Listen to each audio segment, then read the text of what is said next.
Here, the area is the ITV network. You can see there's a small building with the dark windows, the smaller one just in front. ITV network. They do a lot of the live programmes over here. The X Factor, Britain's Got Talent, Dancing on Ice, and the Deck Saturday Night Takeaway.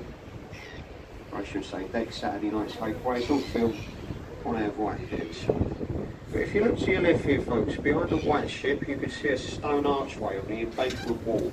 This is called Temple Bar, Temple Arch, a boundary line separating the two cities. That is the city of Westminster. We're now leaving behind us. We've entered the 1 square mile, the city of London. Now back over to the right here, you can see the red brick building. And that once belonged to the Oxo Stock Company. Many years ago, it was illegal to advertise on the banks of the River Thames. Oxo, they came up with a clever idea, installing their company's name in the shape of windows on a tower. Of a night time, with lights up red, it saved them millions in advertising. The building today, on the lowest level, all different shops, the boys. Lord Asquith, Lloyd George, Winston Churchill, who was here for a couple months. If you take a look just below the roof, there are 4 statues in between the archway windows.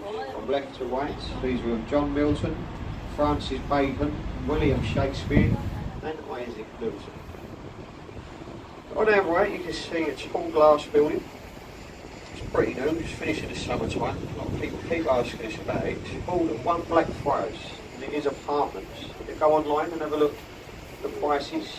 The cheapest that I could find over there, it was 1-bedroom flats for 1.7 million. Built in the 1800s by Isambard King and Brunel. Top half of the bridge was taken away about 70 years ago. It had become unsafe for the more modern trains. They left the support columns in place, fear of undermining the foundations to the bridge's either side. The third one, Blackfriars Railway. 2013, they built Blackfriars Station all the way across the top of the bridge, from the north to the south. Have a look at the exhibits on the show. It's extended on the back a couple of summers ago, and it's one of the most visited modern art centres anywhere in the world over the last few years. Now, if you do like modern art, it's definitely the place to go. If you're a little bit like me, you find it difficult to understand, I can recommend that small pub next door for a good day out. It was completed in 1710. It's got the second largest unsupported cathedral dome in Europe. At the top of that dome there is a viewing platform. You can go up there. It's about 500 steps to the top. The architect, Sir Christopher Reeve. On our right we have a white building with a thatch roof, and this is Sam Wanamaker's replica of Shakespeare's Globe Theatre, built very near to its original site.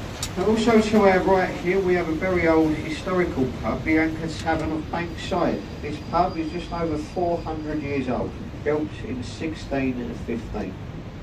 Used to be frequented by Dr. Johnson and Samuel Pepys, two of the country's famous writers and diarists, and also William Shakespeare. I do highly recommend the Anchor. It's one of the nicest pubs you got here on the banks of the Thames. Drake's old ship, and that's the Golden Hind. Golden Hind was the ship that Drake sailed around the world under the orders of Queen Elizabeth. Still as much gold, silver, treasure as the Spanish and Portuguese. This one sailed around the world twice in the same route that Drake took. It was built in Devon about 50 years ago. We're now passing beneath London Bridge. Experts do believe there's been around 10 London bridges to stand on this site since Roman times. Nobody really knows how they've been, but they do know there's been at least 6. The present day bridge was opened up in 1973.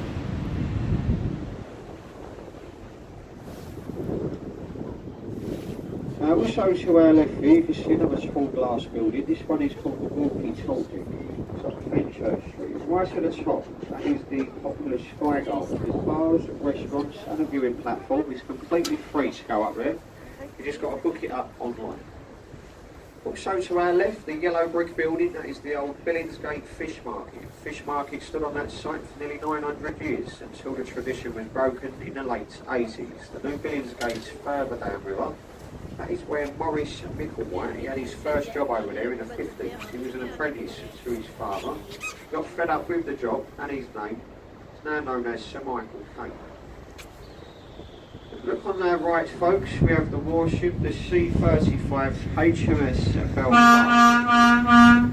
This ship was built in Ireland, Belfast, in the Harland and Wolff shipyard in 1938. One of 3 remaining vessels that bombarded the beaches of Normandy on the 6th of June 1944. He also took part in the chasing, shelling and sinking of German battle cruiser the Charlotte. It's permanently moored here now, 7 days a week. There are 7 decks to explore, from the engine room up to the navigational bridge, open up to the public museums.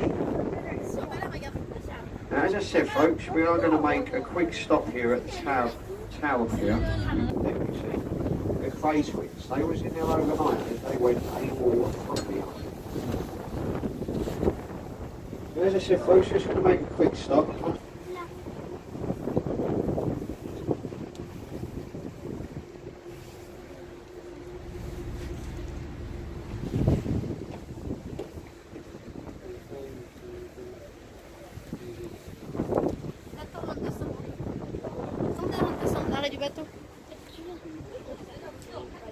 Exercise. Well, illegal goods come into the country, it's all confiscated, it ends up here.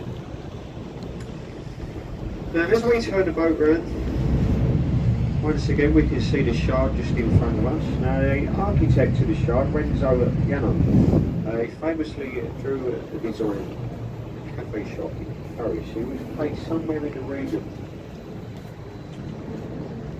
of 30 million euros to design the shard.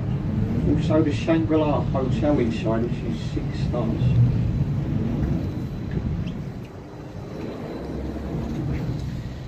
Now back to the Tower of London, folks, on our left. As we go past the tower, if you take a look on the river wall, you're going to see there's a bricked up archway.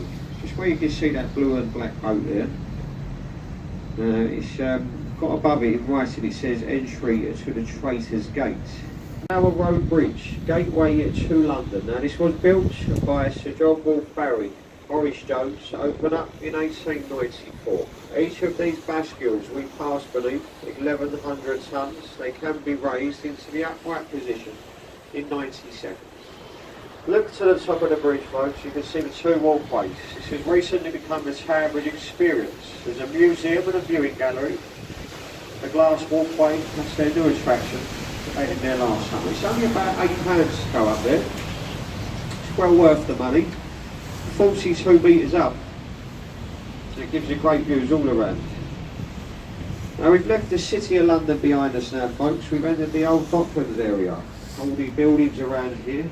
Many years ago, they've been very busy around here. It's all been moved further downriver now on a much bigger scale with ships, containerisation. Now keep looking to your right here. You're going to see the end of Butler's Wharf. You're going to see an opening in the river wall. And this is the St Saviour's Dock. Many years ago, a lot of public hangings used to take place over here. It's also where the original Oliver Twist film was filmed. This is where Fagin had his lair of Boy Thieves. This is where you'll find Jacob's Island, where Bill Sykes fell to his sticky end. If you take a look up there, you see the scenery hasn't changed much.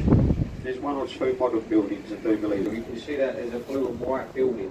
Just next to it, there's another building. It's got 3 red balconies, the letter E right at the top. Now this letter E once stood for the site of Execution Dock. The execution used to take place over here. It was called the Grace of Wapping. It was done by a man called Judge Jeffreys. He was notorious in his time for executing pirates. Now what would happen with the Grace of Wapping, there's a pub there called the Town of Ramsgate, just right up the flight of stairs. It used to be an old courthouse. When people found guilty of their crime sentenced to this execution, on a low water, they would have been walked down the old Wapping stairs there, just like it is now, along the foreshore to Execution Dock. They would have been chained to the river wall. 3 tides would have come in and passed over their head, 36 hours. I was pronounced well and truly dead. Judge Jeffreys, he would have been rowed across the river. Part owner of the Mayflower ship. The Mayflower ship was built over here at Rockcliffe, was the ship that took all the Pilgrim Fathers over to the New World, which we know now as America. But look look on your right here, you can see the US English flag. There's a small pub, Mayflower. If you take a look at the top of the roof, to get onto sea, there is a small weatherboard. It's a small scale replica of the ship. It's got 3 different licenses, the Mayflower. It's got a license to sell US English stamps. It's got a license to be a pawnbroker. Top in gold letterings, it's got grapes. The grapes dates back to 1692. It was quite recently purchased by a few of the neighbours who live next to it on our left here. One of the neighbours is Sir Ian McKellum. You see the house with the orange statue on the blocks. There is a lot more on the way. There is about 18 in construction as I speak. I mean, this part of land here is like a big horseshoe bend. You look in front of us, we're going to go all the way round this bend. It bends round. It's like a big horseshoe in the river. On the other side, there's so many buildings going up. It's unbelievable.